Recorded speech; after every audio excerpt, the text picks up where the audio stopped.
Crap. Okay, so if you're looking, this is good because this is the important part. So if you're looking at instantaneous velocity or instantaneous speed, which this is because it's like at that instant, the way that we do it and we look at it is we talk about looking at it at the time two, and then also at a time just like slightly higher than 2. And not like definably slightly after. Like we wouldn't be like 2 and 2.1. I mean like slightly after, but infinitely close. That's what we're talking about, which is a very difficult concept to understand. So we're talking about 2 and a number that's just like a little tiny bit higher than 2, but it's so tiny an amount that it's basically 2. Okay, is everyone kind of understanding what I'm saying? Like 2.000000000000001, but we would never actually say that. We're just talking about it's getting closer and closer and closer to 2. Okay, so the way we say that is we're like, okay, our first time, just like before where I had t equals 0 and t equals 2, what I use for my start, I use t equals 2. And then for the number the next time that's just slightly higher than 2, I say 2 plus h. H gets used a lot in limits, but it could be any number. We're just using h because that's what gets used a lot. And what we say is we say where h is approaching 0. Okay, we say that. So we have 2 plus h then is almost 2, because h is approaching 0, which means that h is getting smaller and smaller and smaller. It's just like a tiny, tiny number, like infinitesimally small. And we're getting pretty much looking at 2 and 2, but it's like 2 and slightly higher than 2. Okay, ever so slightly. Now, if we do that, if we use our equation, yeah, I know that if t equals 2, y equals 64, because we figured that out before. Now, how would I figure out what y is equal to when t is 2 plus h? It would not be 64 plus h, but it's not a bad guess. Okay, what you have to do is plug it into that formula. So that formula that we had before, right, was 16t squared. Now, t is 2 plus h, so it's going to be 16 times 2 plus h squared, like that. Hey, that's it. I mean, you could expand it if you wanted to, but it's probably not going to help you any. So you might as well just leave it like this for now. You're probably going to have to expand it eventually. So if I do the same thing, like I use slope, right? Before I used the difference. If I look up at the top of it here, I use slope. I did the difference in y, 64 and 0, over the distance in t. If I do the same thing here, if I do the difference in y, it's going to look a little bit different, but I still do it the same way. So I take my first y, 16, 2 plus h squared, and I subtract my second y, which was 64. And on the bottom, I do my first x, which was 2 plus h, subtract my second t, which was 2. Okay, and you get this. Now this looks kind of weird. Okay? Now, what I do is I just simplify it. I expand it out and simplify it. So if I expand 2 plus h squared, I get 4 plus 4h plus h squared minus 64 over. Now what happens on the bottom?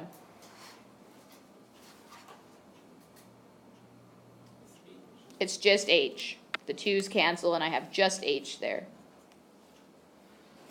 Okay? And I can keep simplifying this. So on the top I have 16 times 4, which is 64, plus 4h plus h squared minus 64 all over h. Okay? And what can I do there? On top. Cancels out the 64s. So now I have h squared plus 4h on top and h on the bottom. What could I do now?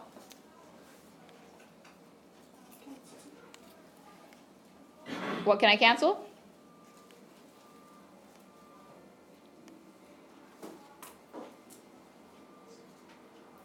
So on top I can factor.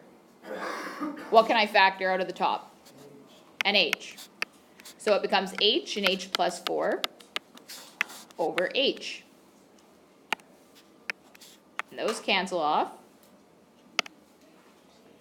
Oh crap, I forgot to multiply by 16. I'm sorry. Did other people notice that? You noticed it, you just didn't say anything? Thanks for nothing. So this should have been 64, and this should have been 64. So there should be a 64, both of these should be 64. Okay. Okay, so this should be 64, and this should be 64. Oh yeah, you're right. Crap. Thank you, Cyrus. Finally, pulling your part here. Okay, that should just be 16. So 16 and 64, 16 and 64. Okay, I'm sorry about that, guys. I just missed the expansion. I was so focused. Okay, so once the h's cancel, though, what I'm left with is 16h plus 64. Okay, I was like, man, my answer is not going to make sense. So once I actually get this here, I have 16h plus 64. Now, what was h again? What does h represent, or what is it? It's approaching 0. It's basically 0. So if h is basically 0, what is 16h plus 64 basically equal to? 64. So we can say here that at time t equals 2, my instantaneous speed is 64 feet per second. It makes sense anyway, because at time 0, it's moving to 0, and at time, and the average is 32. So at time 2, it would be 64. It'd be double the average. Okay? It kind of makes sense. I think it makes sense. But this is a limit. This is basically what we're doing here is a limit. We're doing a limit here where h approaches 0. So a lot of the time limits, what we're talking about, we're always going to have some variable in them, and we're going to say this variable is approaching 3 or 0 or 2. Or we're going to see ones eventually where they're approaching infinity or negative infinity. Okay? And so it's always talking about the behavior of a function as a variable is approaching another number. This is actually a derivative, what we've done here. This is actually a derivative. It's the first one we'll ever see, and we'll see a lot more in this course. And the derivative is something, we're not on derivatives yet, but just so you know, the derivative is finding that instantaneous rate of change. Okay? Because that's what we're concerned about a lot of the time in real life situations, is how quickly is something changing right now. Not what's the average of change over the last 3 months, but how is it changing right now? That can help us make estimates about what's going to happen tomorrow. Okay, so that's why it's important. So this is our very first limit. Okay, we're going to start looking at some notation and stuff here. And so don't worry if that example was really kind of confusing for you, because like I said, that's something we're going to revisit right at the end of the unit and take a look at again and start to see it. But what I want you to take away from it right now is that limits are when we're looking at some number when it's approaching another number. So here's the actual definition. It's a little wordy, but that's, I guess, how life is. Okay, so what we have to do is we have to suppose that our function, f of x, is defined when x is near the number a.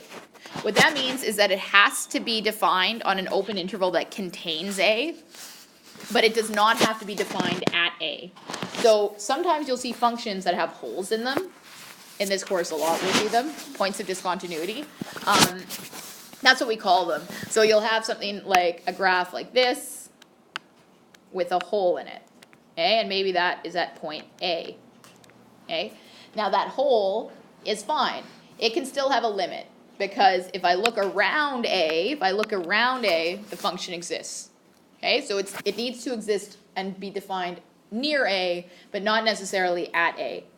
We write that the limit as x approaches A of f of x is equal to L. And say, this is how it's just telling you how to pronounce it, the limit of f of x as x approaches x equals L. If we can make the values of f of x arbitrarily close to L, and that means, that's sort of like what I was just talking about, like arbitrarily close to 2. That means as close to 2 as we can possibly get. Yeah, that's what arbitrarily means, but I can't actually define it. Okay, there's no way to define it. Like I know I talked about 2.0000, you know, that whole thing. You can say that, but that's not really what it is. We're talking arbitrarily close by taking x to be sufficiently close to a on either side, but not equal to a. Okay, that's a lot of words. It's kind of confusing to hear, but we're going to take a look at it and what it actually means. Okay, so don't worry too much about the words right now. Let's just kind of take a look at it. So here what I want everybody to do is graph this function. So ignore the limit part. Just graph x minus 1 over x squared minus 1. Let's take a graph of that.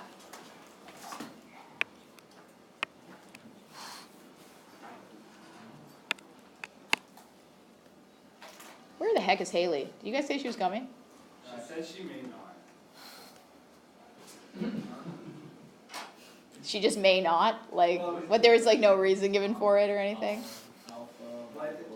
think the thing she was going to, she didn't know when it was going to end. What is she at? She told me that. Why is this so vague right now? It's something I'm asking. She didn't tell me. She said that I'll go for lunch after they.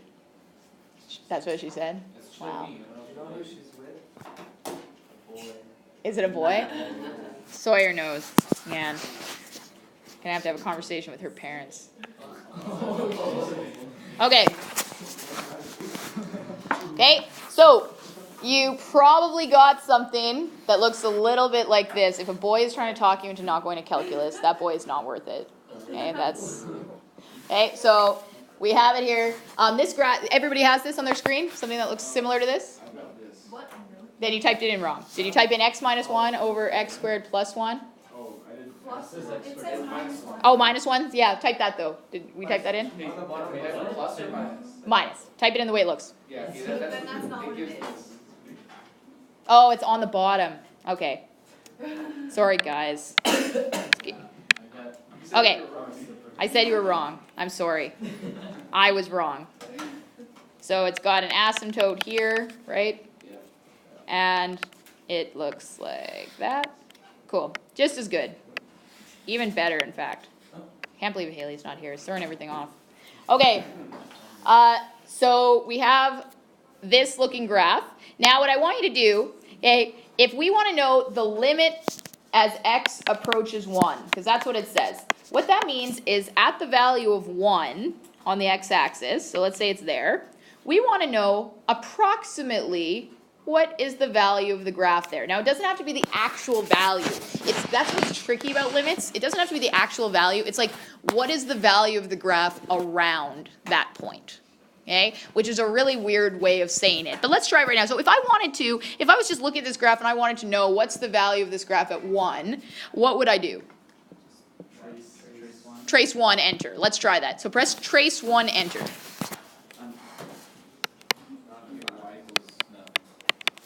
Oh, so we get a problem because our calculator says x equals 1, y equals blank. Okay, that's because that graph actually does not exist at 1.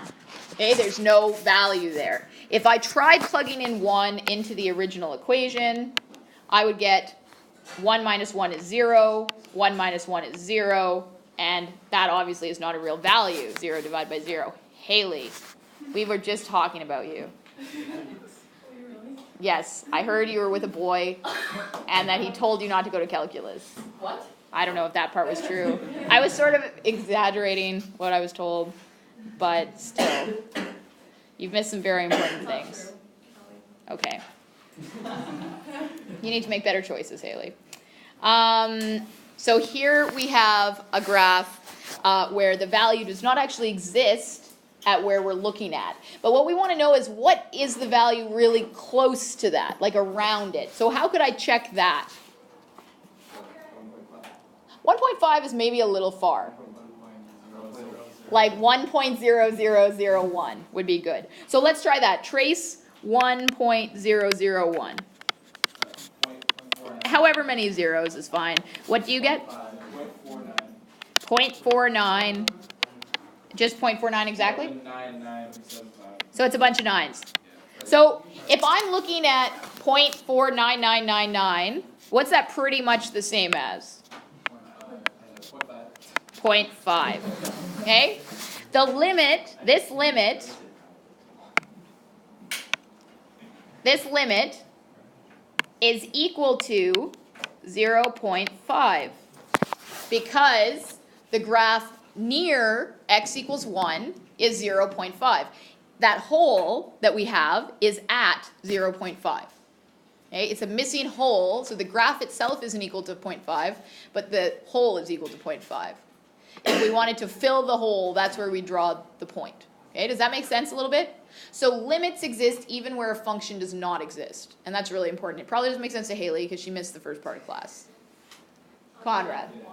How come our graph doesn't actually make it more obvious that there's a hole? Yeah, so the graphs, the calculators don't show these discontinuities. The only way you can see them, I mean, they're small. They're like this. There's the size of a point. Like it doesn't show it. Even if you zoomed in like really close, I think maybe if you zoom in enough, you'll be able to see it. But you won't be able to see it especially from a standard screen. The only way to be able to tell it's there is either consider the non-permissible values of the function, like algebraically, or test it and actually type in trace 1. So this function, for instance, the non-permissible values, just to kind of go over non-permissible values, x squared minus 1 can't equal 0 because you're not allowed to divide by 0. And x squared minus 1 is x plus 1, x minus 1. So it should have non-permissibles at positive and negative 1. And it does. So the non-permissible at negative 1 shows up as an asymptote. The non-permissible at 1 shows up as that discontinuity. Does anyone know why one of them shows up as an asymptote and one of them shows up as a discontinuity?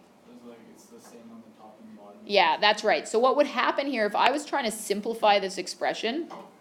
Okay, so if I was trying to simplify this expression here, limit as x approaches 1 of x minus 1 over x squared minus 1. I would factor the bottom, so I would get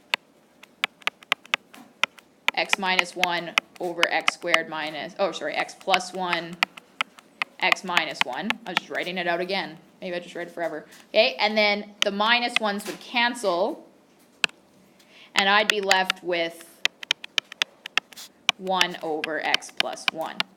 Okay, that's why when they cancel, it takes away the asymptote. It's like there's no more asymptote there at 1, but now there's still a hole because the original function, that value 1 was still a point of discontinuity. Now this actually also shows you how to algebraically solve these things. Okay, if you're algebraically solving them, which we'll get into more later, but for now I do want to show you a little bit. All you do is you simplify it like this. So I factored, I canceled. That's why factoring is so important. You need to be able to do it. Okay, I factored, I canceled, and now I plug the value 1 in. If I plug 1 into this, 1 over x plus 1, what do I get? 1 over 2, which is 0.5, which is what I said the limit was earlier from looking at the graph. Okay, this works. You're actually, if you've taken Math 30, you did kind of see this a little bit in the rational functions unit. They talk about points of discontinuity and they talk about how to find them and stuff. So you've seen it a little, but it's like a tiny part of that course, and I find that students don't remember it. So don't feel too bad if you haven't seen it yet. You probably wouldn't remember it anyway. Yeah, they can. Right, Haley? Do you remember it from last year? No. No. So there we go. See? People don't remember it. So this is how you can algebraically do it, but we're really, for the next question or two, we're focusing more on the graphs. So a look at another graph here. It wants us to estimate this value of the limit as t approaches 0 of the square root of t squared plus 9 minus 3 over t squared. So graph this for me. Oh my goodness. Yeah, graph that function, not with the limit in it, just as a function. Is there a way to put the limit into the calculator? No. I don't know, there might be. I can't remember.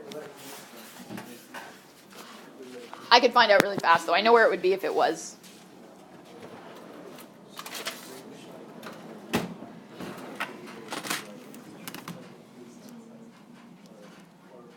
No, there isn't. I couldn't remember if the TID4 had a limit calculator, but it doesn't.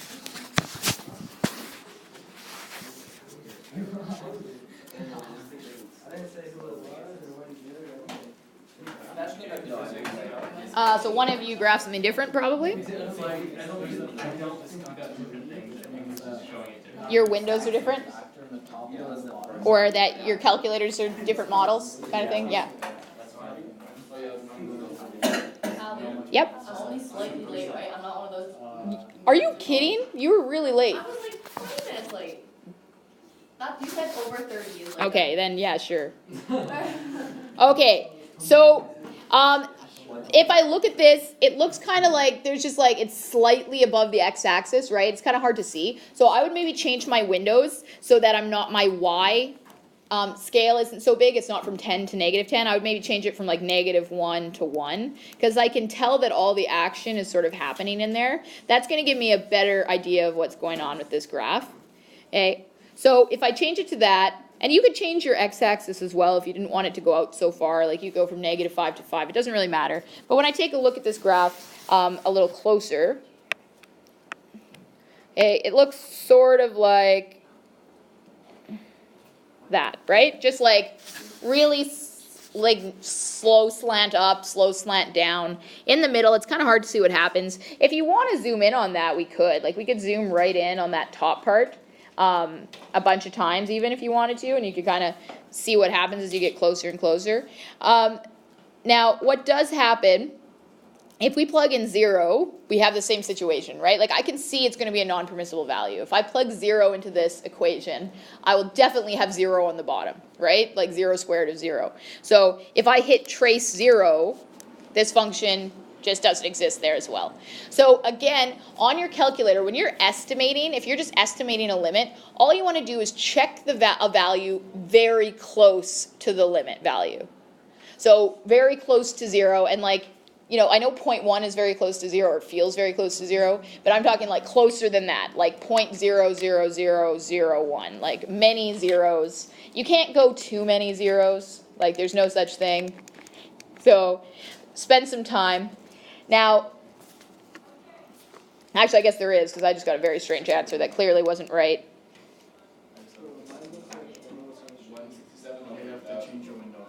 Okay, so if I test out, and that's what I'm talking about, that's clearly incorrect, because the graph, if I look around it, obviously isn't at 0. So if you get a weird answer like that, that's just your calculator doing weird stuff. Go further away from 0. So I just used 0.001, and my calculator gave me 0.16 repeating. Okay, that looks like 7.6 repeating. I'll just rewrite it. Okay, it gives me 0.16 repeating. Does anyone happen to know what 0.16 repeating is as a fraction?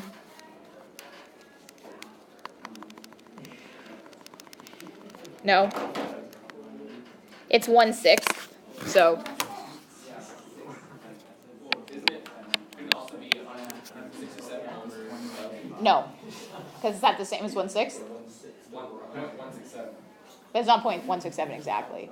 So it says. No, it says 1 or 0.166666. 167 over 1,000. Yeah, 0.167, but it's not 0.167. It's 0.1666666. Close enough, so are we good at approaching? No. So this is getting closer and closer to a 6. Okay, it's what it's getting closer and closer to. So use your brains a little bit. Like it said 0, and 0 is down here. The graph is clearly not down there. The graph is up higher than that, so it can't be 0. Okay, so if you're getting strange things like that, that's really your calculator. You could just try like plugging numbers in closer and closer to 0 and see what it gets you. Now, does anyone have a guess at how I would have to deal with this algebraically in order to get that number algebraically? What have we done in class that looked sort of like this? You had a worksheet on it. With Conjugates. When you see radicals in a question, you will have to do conjugates. Pretty much for sure. Okay, so if I multiplied this out by the conjugate of that, so if I multiplied it by root t squared plus 9 plus 3, and I simplified, I would actually end up getting this number. Okay, I just want you to trust me on it for now. I'll show you an example later, but it would happen, and you'd get that number. So as soon as you see a square root sign, you are going to be using conjugates. Okay, and just keeping that in mind. For now, graphs. Okay? Now this one is extremely important. So I want you on your notes to mark this down as extremely important. If you're not taking notes, I want you to pull out a pencil and write down extremely important on this slide. I'm glad Haley's here for this. Yeah. Oh, Callie. Okay? So this is a really important thing that you have to memorize. Okay? Maybe if you want to write that down too, that memorizing is something you need to do here. So let's use our graphs first. Graph this. Sine x over x. Oh my goodness. Callie, do you have another one of those sheets? Maybe. They got you one, I thought. No. Well, we asked for one. Oh, but I never gave you one. Well, Sorry. I remember you saying like Haley wanted them. And There's like a definition. Thank you.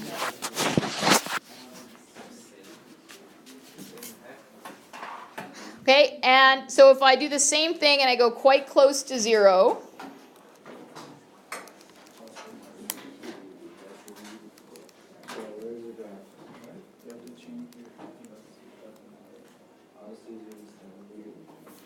okay, so this one is different, okay, than the others.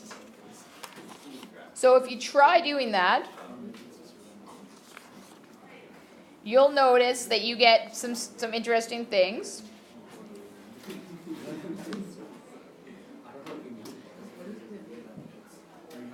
Okay, so let's make sure your calculator's in radians for one thing. So go to mode. All right, you took Math 30 last year. You don't know how to change your calculator to radians? Okay.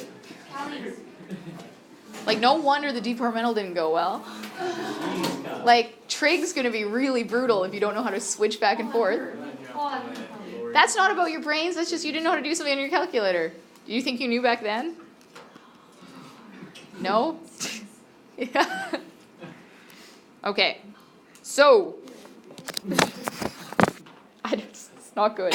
Okay. Change your windows here. Make sure you're in radians. Does everyone know how to do that? Other than Haley? I didn't know. Okay. Change it to radians. Then change your windows. Actually, you know what? Your windows that you're in might be fine. Let me kind of take a look at this graph. Oh, no, it's not very good. Okay. So change your windows to -4 to 4 on the x, and from -1 to 2 on the y. Okay, or something like that. -4 to 4. And -1 to 2, or -2 to 2 would be fine too, I guess. Okay, we get quite a nice looking graph here. Okay, and even just from looking at this graph, I can see what the answer is going to be probably without even pressing trace. So what does it look like the value of this graph is at 0? 1. Okay, and that's true. It is 1. Y equals 1 on this graph. So that means that this limit is equal to 1. This limit is important because it gets used a lot. And like I said earlier, you won't have your calculator for most of the course. There's no way really to get this algebraically, or I mean, I'm sure there is, but I don't offhand know what it is. So the algebraic proof of this is really complicated. You would need to memorize this. Like, you just need to know that the limit as x approaches 0 of sine x over x is 1. Okay, you just have to have it in your brain memorized. Okay, it shows up fairly often. Like, not all the time, but there will probably be 2 or 3 questions on the test that you need to know this for.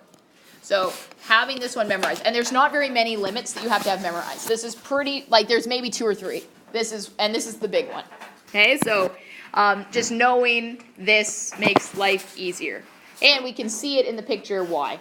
We go, okay, so on this example here, on sine x over x, I think, yeah, direct substitution is one method for solving limits. So far we've only looked at ones on the calculator that are kind of like tricky. Like when you press trace 0, there's no graph.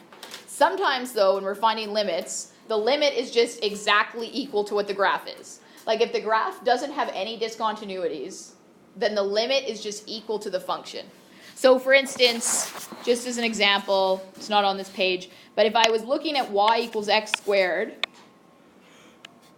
okay, and I said the limit as x approaches 0 of x squared, all it is 0, okay, because at 0, x squared is 0. Like, sometimes it's that simple, okay, not very often, but sometimes it's that simple. We're not going to give you a whole ton of these on the test, but sometimes if you can just plug the number in and get an answer, that's what the limit is. Okay, if you plug it in and get an error message, like what we would have gotten on the other examples, like imagine on sine x over x, if I plug in 0 into that, I would get sine 0 over 0. And what would my calculator say? Error. It would give me a big error message because I'm not allowed to divide by 0. So when you get that error message, the limit's more complicated. But like sometimes it's just a matter of plugging it in. So in these questions here, they're all just direct substitution. So when you're doing limits, it's really important and necessary even to first plug in the value. Just check to see if it works. Okay, so obviously if it's a quadratic, quadratics, like x squared plus 2x minus 3, quadratics are continuous. There's no, continuous means, by the way, do people know what continuous means? Anyone? It keeps going. Right? Continuous, the informal definition of continuous, I sometimes even hesitate to tell you this because then students start using it as if it's a formal definition. But the informal definition of continuous is that you could draw the graph without lifting your pencil.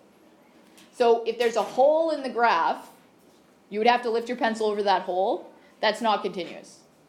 Okay? If there's an asymptote, so if you're drawing one piece down here and one piece up there, you would have to lift your pencil to go from the bottom of one part to the top of the next. That's not continuous.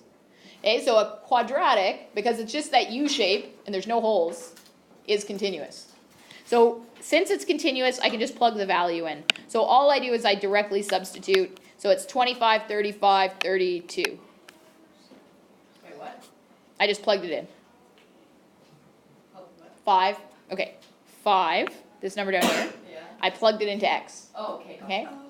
And that's the limit. Okay? So if it just exists there, then the answer is really easy. So don't let those ones mess with you because they're super easy. Okay, the next one, if I plug 1 in to that function, will I get an error message? No, because the bottom is x plus 2. So if I plug 1 into x plus 2, that's fine. There's no problem with that, right? It's just 3 on the bottom. So if I plug this in, I get 1 minus 5, negative 3 over 3, which is negative 1. So that's the limit. Okay, it's just a matter of just plugging it in. Haley? 1 in this case. Why the 1? Because, oh, gotcha.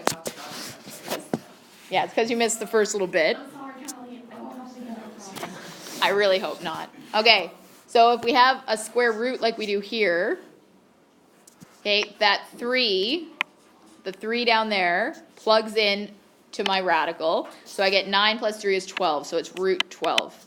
And I would just write root 12. Yeah, I wouldn't find root 12. Okay, so easy, right? That's easy. These are everyone's favorites. But what I see happen is students forget to even try this. Like, they get so focused on the hard ones that they're like, they get to these and they're like, I don't know what to do with this. I don't know how to simplify it. And they freak out. So just always start by just trying to plug in. Or I see students do a ton of work, like they're like doing like crazy math. And then I'm like, you could have just plugged it in. And they're like, depressed. You would get an error message. Oh, okay. Okay, so like if you try to plug it in and you end up getting an error, or if you're doing it by hand and you get divide by 0, you're not allowed to divide by 0. So you would know you made a mistake. Pretty clear. So, How do you know if it like? or that you should have done something. You need to do something more. Okay, I think I'm going to do these algebraic ones later. What I'm going to start with here is showing you how to do these ones. These ones I think are actually like there's so many of these that there'll be some on the test for sure. It's not in there, sorry guys. Okay? So maybe just like watch it later, you know, if you want to try to sketch it, or just pay attention. We could just do paying attention, that could be fun. Okay? So I find that students have trouble with these at the beginning, but they're actually really easy. So it's just a matter of practice, okay? So what we have is when we're looking at the limits here of graphs like this, first of all, and I'm gonna say all this again in the future, so don't worry if you don't completely get it. It'll be more formally in the notes later. We have something called left limits and right limits. So for instance, if this is f of x, okay, I could say find the limit of x is approaching 1. Okay, maybe I say that. Okay, find the limit as x approaches 1. Now, if you see that of f of x, I would have to put f of x there. I can't just leave it blank. Okay, now if you see something like that, the limit of f of x as x approaches 1, that means from both sides. Like I'm talking, it has to be from the left and the right. Okay, we have to have both sides accounted for. The other possibility is seeing this, limit of x approaches 1 plus. Okay, and what that means, that plus sign means from the right. Okay, and if you see x approaches 1 negative, that means from the left. Okay, seems pretty obvious at this point. Okay, so what that means when we're talking about right and left, we talk about what it's getting closer to when I'm coming at it from the left. If I was on the left of 1 and I was moving towards my graph, what would the graph be doing? What value would it be getting close to? So if I'm looking from the right at 1, first of all, 1 is right here, right? Everyone agrees with me? That's 1. Okay, so if I'm moving from the right, it's like imagine, and it's going to sound kind of, I don't know, it's probably too childish, but this is like literally what I think about. I'm like, if I was like walking on this little graph, and I'm like going towards 1, I'm like getting to 1, what value would I be getting closer to as I get to 1? Okay, so as I'm coming down towards 1 here, what am I getting close to on the y-axis? 1. So that's the limit as x approaches 1 from the right. It's that easy. Now, if I was on this side, on the left, and I was heading down to it, I would be headed to -3. So the limit from the left is -3. It's pretty straightforward. Conrad? Does the fact that it's an open circle change anything? No. So that's a good question. I didn't even notice Ryan wasn't here. Can you believe that? I was so focused on Haley not being here. I didn't even notice. Ryan, were you with a girl? Were you guys together? Oh. I'm at the doctor. You were at the doctor. That's a really good reason. Okay. So 1 and -3. 1 is from the right. -3 is from the left. And it's really just what you're getting closer to. It's like what value are you getting close to as you move towards the point, not what are you actually getting to. So what Conrad just asked is a great question. Open circle doesn't matter because we're still approaching -3. Okay, now the thing is about the full limit. So the full limit is the one without the plus or the minus. The full limit, the only way it exists is if the left and the right are the same. Okay, so the left and the right, you have to be headed towards the same place for the full limit to exist. So since on the right I'm headed to 1, and on the left I'm headed to -3, I would say that the full limit here does not exist. Okay? Is everyone all right with that? Got to understand it? Okay, so just to show you one where it would exist, if I was looking at the limit as x approaches -2 from the left, and the limit as x approaches -2 from the right, okay, of f of x, okay, if I was looking at these limits, if I'm on the left, and I don't usually draw a little stick person, like, because that's more work than I like, but I honestly do draw arrows a lot of the time. So I'll be like, okay, if I'm on the left, and I'm going up, I'm at 1, so it's 1. Wait. Oh, we're looking at, okay, gotcha. Okay? And if I'm on the right and I'm headed up, I'm also heading to 1. Since those are the same, I can say that the limit of x approaches -2 of f of x is 1, since they're the same. Okay? And they're the same value, so that value is your full limit answer. Okay? And I see students have a lot of trouble with this at first. I know it seems pretty easy when I do it, but for whatever reason, this is confusing. So even if this graph, just to be really extra clear, this is something that confuses students, sometimes what they'll do is they'll put a solid point above this graph. Like they'll be like, the graph at -2 is 2, but there's a hole down below. The answer to the limit is still 1. Okay, the limit is about if you were like on the graph, if you were like walking on the graph, where would you be close to? Okay, the only other limit here that's a little tricky, I think, is this one. If I was talking about the limit as x approaches -4 from the left, what do you think we would say it is? So if it was up here, just in case you're not sure where we're looking, infinity would be the answer. Okay, it's going up and up and up.